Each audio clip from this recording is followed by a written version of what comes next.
Assalamualaikum warahmatullahi wabarakatuh. Anak-anak kelas 11 IPS, hari ini kita belajar refleksi atau pencerminan. Ini merupakan transformasi geometri yang kedua. Di situ harusnya B ya, bukan A ya. Yang A kemarin adalah translasi.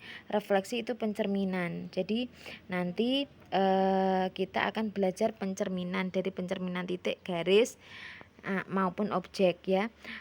Untuk gambar dari ilustrasi pencerminan sudah ada.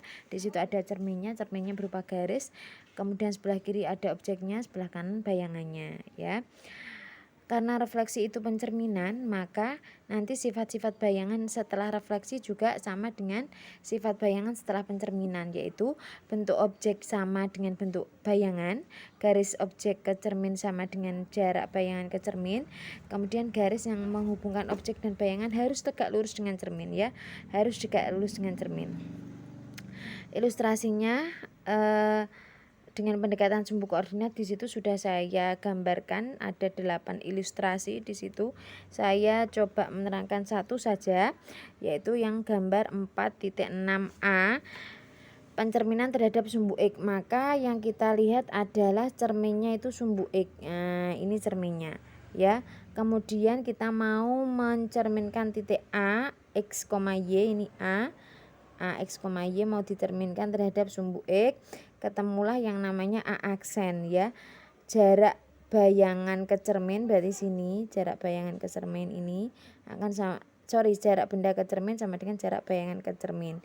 Dan dia harus tegak lurus, ini tegak lurus ya. Begitu. Itu selanjutnya untuk yang ilustrasi berikutnya sama dengan ilustrasi yang pertama. Kemudian matrik refleksinya, matrik pencerminannya di situ juga sudah saya tuliskan. Bu, ini apakah digunakan dua-duanya? Tidak, cukup salah satu. Bisa menggunakan yang langsung ini ya, bisa menggunakan matrik ini sama saja ya. Contoh, saya punya titik A, X, Y, saya cerminkan terhadap sumbu X, maka nanti bayangannya adalah X, min Y. Atau misalkan kalau kamu mau pakai matriknya adalah 1, 0, 0, min 1. Kalau ini kita kalikan, maka akan kita peroleh 1 kali X itu X, 0 kali Y itu Y, maka ini diperoleh X. Kemudian 0 kali X itu X, min 1 kali Y itu min Y. X min Y sama saja ya. Boleh pakai langsung ini, boleh pakai yang matrik, terserah kamu. Begitu selanjutnya sampai yang ke bawah. Sekarang contoh soalnya. Contoh soal, tentukan hasil refleksi dari itu A sampai E. Saya kira mudah. Kemudian yang kedua itu mencari bayangan lingkaran. Saya bahas satu dulu. 1A. Kita punya matrik A itu min 2,1. Mau direfleksikan terhadap sumbu X. Nanti bayangannya kan X, min Y ya. Kita asalnya punya A, X, Y. A-nya min 2,1 berarti X-nya itu min 2, kemudian Y-nya itu 1. Bayangannya X, min Y berarti X-nya itu min 2, min Y min 1, min 2 min 1. Begitu bayangannya. Selanjutnya sampai yang E, nanti sama caranya. Kemudian saya mau membahas yang lingkaran. Kita punya persamaan lingkaran L itu X kuadrat ditambah Y kuadrat dikurangi 4X dikurangi 9Y dikurangi 12 sama dengan 0. Mau dicerminkan terhadap garis Y sama dengan X, begitu. Kita ingat bahwa jika kita punya titik A, X, Y, kita cerminkan terhadap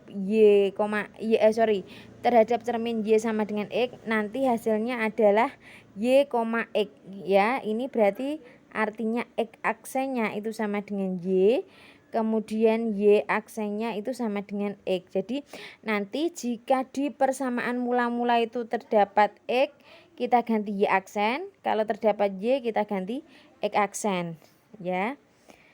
Ini perhatikan di sini kita peroleh ini X ya. X kita ganti Y aksen, berarti X kuadrat jadi Y aksen kuadrat ini. Kemudian Y kuadrat kita ganti X aksen dikuadratkan. Dikurangi 4, kalau ada X diganti Y aksen. Berarti ini min 4 Y aksen dikurangi ini jadi 9 X aksen dikurangi 12 sama dengan 0. Karena yang ditanyakan bayangan aksennya kita hilangkan.